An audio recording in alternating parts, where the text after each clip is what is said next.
So ಈಗ ಸತ್ತೋರ್ನ ನೀವ್ ಹೇಳಿದ್ರಿಂದ ನಂಗೆ ಸಡನ್ ಆಗಿ ಫ್ಲಾಶ್ ಆಯ್ತು, ನಮ್ ತಾಯಿನ ಕಳ್ಕೊಂಡಿದೀನಿ ನಾನು. ಕೆಲವು ಸತಿ ಸಡನ್ ಆಗಿ ಒಂದ್ ದಿವಸ ಕನ್ಸಲ್ ಬರ್ತಾರೆ, ಒಂದಷ್ಟು ದಿವಸ ಕಾಣಿಸ್ಕೊಳ್ಳೋದಿಲ್ಲ. ಹಂಗಿದ್ರೆ ಈ ತರ ನಂತರನೇ ಎಷ್ಟೊಂದ್ ಜನ ಫೇಸ್ ಮಾಡ್ತಾ ಇರ್ಬೋದು.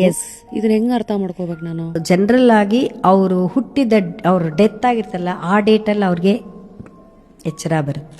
99% ಜನರಿಗೆ ಆ ಜಾನ್ವರಿ ಮಂತ್ ಅವರು ಈ ಹಳೇ ಕರ್ಮನ ಹೊತ್ಕೊಂಡು ಬಂದಿರ್ತಾರೆ. ನಾನು ಯಾವಾಗ ಅವರ ಸ್ಕ್ಯಾನ್ ಮಾಡ್ತಾ ಹೋಗ್ತಿದ್ದೆ ಮೊದಲು, ಆಗ ಒಂದೊಂದು ಮಂತ್ ಅವ್ರಿಗೆ ಒಂದೊಂದು ಎನರ್ಜಿ ಪ್ಯಾಟ್ರನ್ ಇರುತ್ತೆ. ಓಕೆ, ಈ ಅಮಾವಾಸ್ಯೆಯಲ್ಲಿ ಈ ಏನು ಇದು ಭೂಮಿಯಿಂದ ಡಾರ್ಕ್ ಎಲ್ಲ ಎದ್ದು ಬಿಡುತ್ತೆ, ಕತ್ತಲು. ನಮ್ಮ ಕನ್ನಡದಲ್ಲಿ ಒಂದು ಆಡು ಭಾಷೆ ಇದೆ, ಏಳೇಳು ಜನ್ಮಕ್ಕೂ ನೀನೇ, ಈ ರೀತಿ. ಸೊ ಮನುಷ್ಯನಿಗೆ ಹಂಗಿದ್ರೆ 7 ಜನ್ಮನ? ಖಂಡಿತ ಇಲ್ಲ, ಅದು ಎಷ್ಟು ಜನ್ಮಾನ. ನಿಜವಾದ ಹಾರ್ಟ್ ಚಕ್ರ ಓಪನ್ ನಾಯಿಗಳಿಗಿದೆ, ಆಯ್ತಾ? ಅವ್ರ ಜೊತೆ ನೀವು ಎಷ್ಟು ಖುಷಿಯಾಗಿರ್ತೀರಾ ಅಲ್ವಾ? ಆ ಖುಷಿ ಯಾರಾದ್ರೂ ಕೊಡ್ತಾರಾ? ಫುಲ್ ವಿಡಿಯೋನ ನೋಡಿ ಆನ್ ರ್ಯಾಪಿಡ್ ರಾಶ್ಮೀಸ್ ಯೂಟ್ಯೂಬ್ ಚಾನಲ್.